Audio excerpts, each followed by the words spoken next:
Bangla cinema দমের teaser প্রকাশের পর থেকে শুরু হয়েছে তুমুল আলোচনা।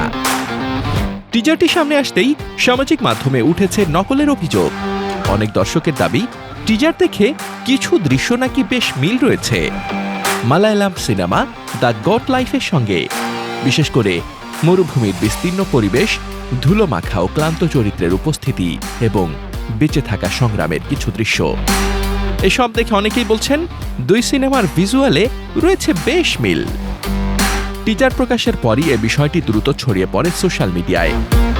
অনেকেই প্রশ্ন তুলেছেন, বাংলা সিনেমা দম কি তবে অন্য সিনেমা থেকে অনুপ্রাণিত, নাকি সত্যি সেখানে রয়েছে নকলের ছাপ? তবে এই অভিযোগ পুরোপুরি অস্বীকার করেছেন সিনেমাটির পরিচালক রেতওয়ান রনি। তিনি বলেন, দম সম্পূর্ণ মৌলিক গল্পের সিনেমা, কোনো বিদেশি সিনেমা থেকে এটি কপি করা হয়নি।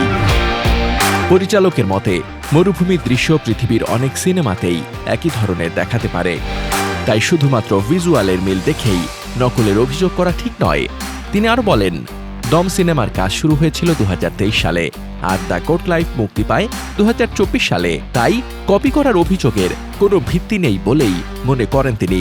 এখন প্রশ্ন উঠছে, দর্শকদের চোখে ধরা পড়া এই মিল আসলেই কি কাকতালীয়, নাকি সিনেমা মুক্তির পর সামনে আসবে ভিন্ন কোনো সত্য? সব প্রশ্নের উত্তর মিলবে সিনেমাটি মুক্তির পরই।